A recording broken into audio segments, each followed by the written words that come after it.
Hello and welcome to the Behind the Stripes Missouri Football Webcast. This will be our final edition of the spring and probably will be gone until next August. So, Dave, let's make it a good one. All right. As you can see, pressure's on. We've lost our table to budget cuts, but we will soldier on. Dave, spring football finishes up on Saturday with the black and gold game. You're maybe just a few things that stand on your mind about what you learned during the spring season. Well, never want to read too much into what happens in that spring scrimmage because it's almost more of an exhibition that's put on for the fans, and I think the heavy lifting for the team is kind of done in those last couple scrimmages before that. But overall, it wasn't the most crisp, sharp performance by the offense, the first-team offense, I should say, and that kind of goes back to the beginning of the spring. Blaine Gabbert, I think I added up all his numbers for the 5 scrimmages. He completed 49% of his passes, and I think there's a number of factors that go into that, but I don't think that's good enough for this offense. They had some blocking issues early on. On Saturday, his receivers couldn't hold on to the ball very well, so not explosive by any means. He averaged only about 5 yards per attempt, and that's not good enough in this offense. Threw 2 touchdowns and 2 interceptions the whole spring, so they need to be better on offense. I think that they need to continue to identify some playmakers at receiver. They've got guys out there, but I don't know if they've really taken that next step yet. If anything, I think people are going to look back at last year's offense and what Missouri brings this year, and maybe appreciate Denario Alexander a little bit more, because I don't think they have anybody at his level or even close to it. Instead, they've got a bunch of guys that I think can be good, but no real star receiver yet. So I think that's what you look at on offense. On defense, they've got some pieces in place. They've got a great pass rusher. We knew that in Alden Smith. I think their linebacker core is really good. And they've got 2 solid corners in Carl Geddes and Kevin Rutland. I think you can have a decent defense around that, but it's all about how it comes together and how they play against other opponents. If I've learned anything over the years, is not to read too much into what the defense does in the spring, because they're so familiar with Missouri's offense. They know what's coming. They know the personnel so well. What really counts is how they do against opponents in the fall. But I think you've got some pieces in place to be decent on that side of the ball. Back at quarterback job is kind of one of the more interesting ones. In the spring game, they have James Franklin working with the number 2, the true freshman. Didn't look too great, but no. that can happen to true freshmen. Do you think he is the guy, A, that they really want to win the job, and B, do you think the competition is over? Yes and yes. And Gary Pinkel insists that this competition is going to go through all of August camp. I think if through 10 practices he was already up to number 2, I can't imagine him doing anything to fall out of that spot. They put him in a situation on Saturday that was almost set up for him to struggle. He was going up against the number 1 defense for, I think, all 7 or 8 of his possessions he had, but with the number 2 offensive line and the number 2 receiver core. So he didn't have a whole lot to work with, and going up against the best Missouri has on defense. He turned the ball over 3 times. They had to punt a bunch. Wasn't a great performance. So he was almost set up to kind of spin it to where, well, what do you expect? He's going up against the best. It was a good test for him. And if he had any success, then you can say, hey, he had a great day against the best we have on defense. So I think they like him a lot. I think he's the guy that they're looking at as the next franchise quarterback. And regardless what they say publicly, this is how they do it with quarterbacks. They play the true freshman, give them some time because they think it'll help down the road. They will never admit that publicly, but that's what they did with Chase Daniel.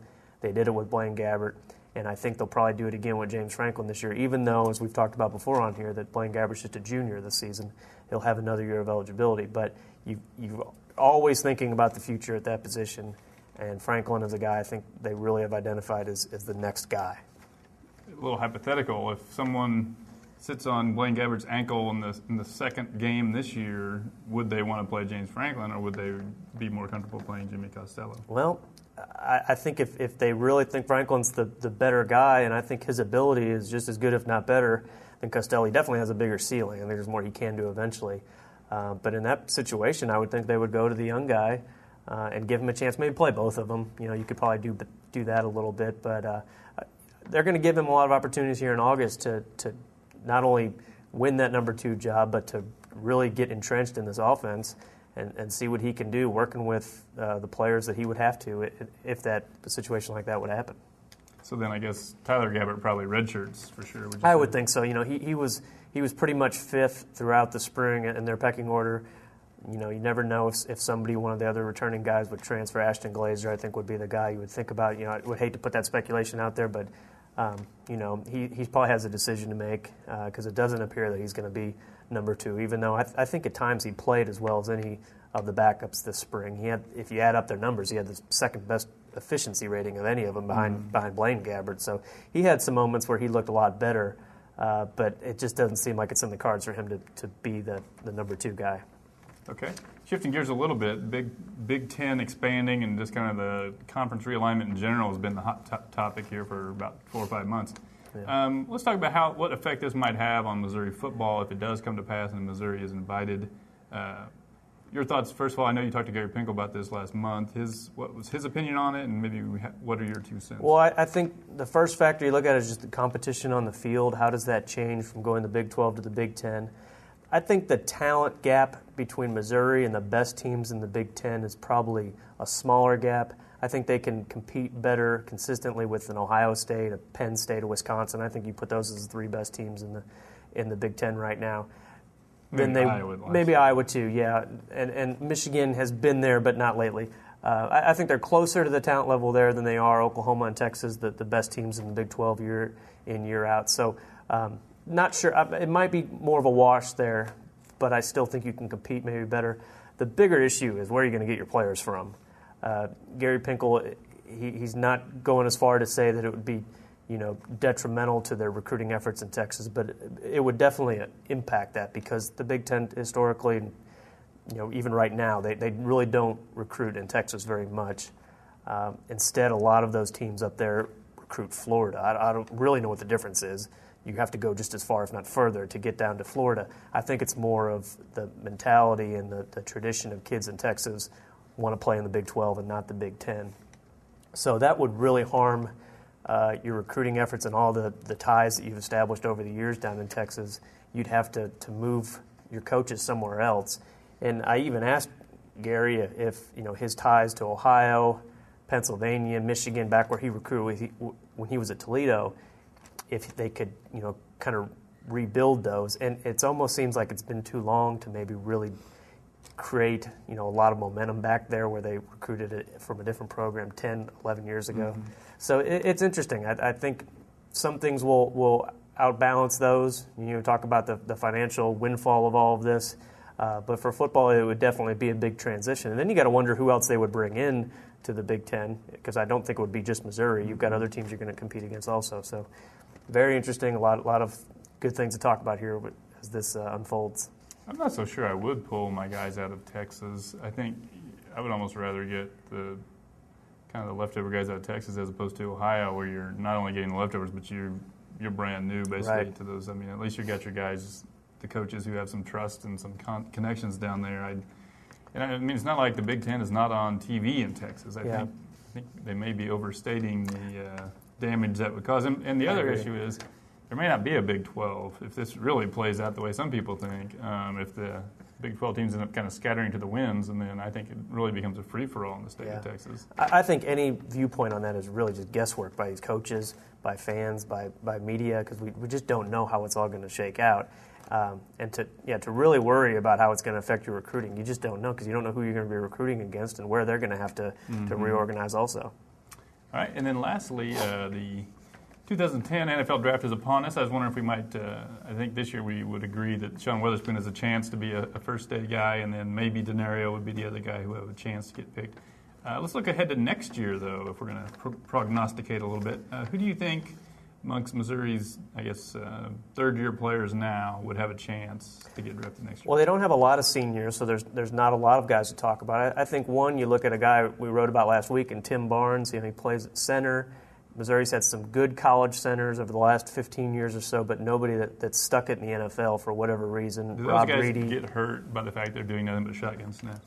I think it might impact them a little bit. Ricker did more. A.J. Ricker did more under center stuff than Adam Speaker did, and Rob Reedy did mostly under center stuff. But I don't know how good of athletes those guys were for what the NFL is looking at. Talking to some coaches who are familiar with all of the players, last week. They think that Tim Barnes might have a shot because he's the biggest of all of them. He's 6'4", well over 300 pounds, and he's probably the best athlete of the bunch too. So maybe that'll help him. You know, he could maybe get a look at guard also. You know, they like centers in the NFL to be able to play guard because they have to be versatile in case something should happen. I think that's what maybe held A.J. Ricker behind it. That's what he thinks because he never played guard. You know, in college he was just a center. So Barnes is one guy. Maybe Derek Washington. You know, he's looked like a much different player now that he's lost some weight. He looks a lot quicker. He's healthy. He'll never be a super fast tailback. But he can catch the ball, so he can do some different things for you. He could be a second-day guy next year maybe. Kevin Rutland's a guy I've always kind of liked. He's got decent size, good speed. If he has a big senior year, like he had a big spring, I think he could be a guy that gets a look. Another guy that's kind of intriguing is Andrew Gatchkar, linebacker. He's a senior. He's 6'3", 230 pounds, and really fast for that size. So he could maybe get a look, maybe even at safety, which is a position he played in high school. And he essentially plays almost like a safety at Missouri, that outside linebacker position. And then I think you look at two guys who aren't going to be seniors, who are going to have a choice to make, and that's Blaine Gabbert and Aldon Smith. Aldon Smith will be eligible because he'll be 3 years out of high school. I don't think he's an NFL defensive end just yet because he's not that heavy, but I think he's a prototype 3-4 outside linebacker. Brian Smith, remember, smaller than Aldon Smith, got drafted in the 4th round. Right, to play that same kind of position. And Aldon Smith is up to about 260, and he can weigh even more, but he's such a great pass rusher. I think he's very similar to Sergio Kindle, who's going to be a first-round pick this year from Texas. So he'll have a decision to make, and then Gabbert too, and I don't even know how much his junior year stats will really impact his draft status because, for one, he plays in an offense that is nothing like what they do in the NFL. It's similar a little bit, the way that it's evolving in the NFL, but he's going to be all about the measurables and his height and his arm strength and all that, and that's not going to change this year. I think he'll still be a guy that NFL scouts will like, so he could have a choice to make too. All right, well, thanks for tuning in this year to all of our webcasts, and we'll be back in August talking about the 2010 season.